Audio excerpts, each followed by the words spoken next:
प्रधानमंत्री नरेंद्र मोदी के भाषण के बाद विपक्षी खेमे में खलबली मच गई। जवाहरलाल नेहरू और इंदिरा गांधी पर पीएम मोदी ने कटाक्ष किया तो विपक्षी नेता ने एक के बाद एक पीएम मोदी पर खूब हमले किए। सुनिए विपक्षी नेताओं ने क्या कहा। देखिए, प्रधानमंत्री जी ही एक ही भाषण को बार बार दे रहे हैं। मुझे समझा नहीं जो क्या वो थक गए हैं या क्या हो गया, क्योंकि हम तो मोदी जी की ऑरेटरी, जो उनको भाषण देने का जो टैलेंट है, हम बहुत बहुत सम्मान देते हैं। लेकिन आज मेरे ख्याल में वो बिल्कुल बिलो फॉर्म रहा। ये जैसे कि हम लोग सब कह रहे थे कि हमारे ज़्यादा शायद अपेक्षा नहीं होना चाहिए, क्योंकि एक ही भाषण दे चुके हैं। नामदार कामदार कितने बार बोलेंगे।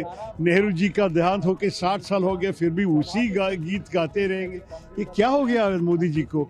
मेरे ख्याल में वो ज़रा सा और कुछ फ्रेश ऊर्जा की ज़रूरत है। जब भी प्रधानमंत्री मुंह खोलते हैं, नेहरू जी की निंदा करते हैं, कांग्रेस पार्टी की निंदा करते हैं, राहुल गांधी की निंदा करते हैं। अरे साहब, सत्ता में आप हो, अब जिम्मेदारी आपकी काम करने की थी। निंदा करने का काम विपक्ष का होता है।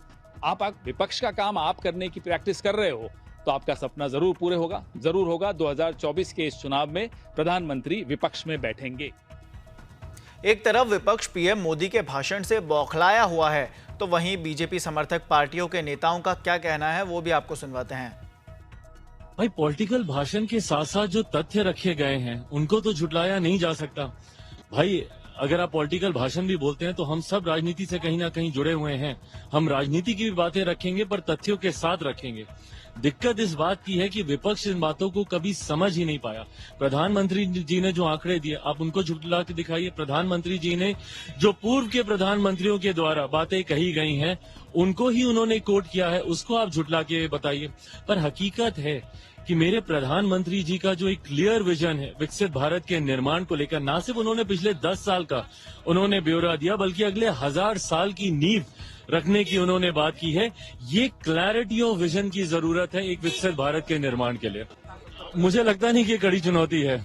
आप अगर जनता के बीच जाएंगे, मुझे लगता है ये बहुत आसान चुनौती है और हर बार से बड़ा इतिहास इस बार हम लोग की सरकार रच दे।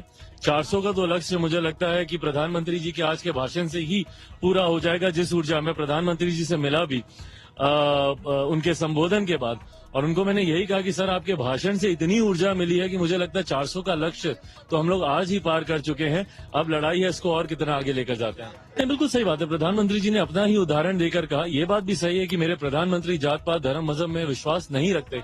वो देश के युवाओं की, महिलाओं की, किसानों की, गरीबों की, गरीब को एक जाति मानकर गरीबों की वो बात करते हैं। पर ऐसे में जब विपक्ष उनके ऊपर कटाक्ष करता है तो उन्होंने अपना ही उदाहरण देते हुए कहा कि भाई, जब मैं ही अगर मजबूती से सामने खड़ा हूं उनका संरक्षण करने के लिए, जिस जाति की चिंता ये लोग करते हैं, उन्होंने अपने समय में क्या किया।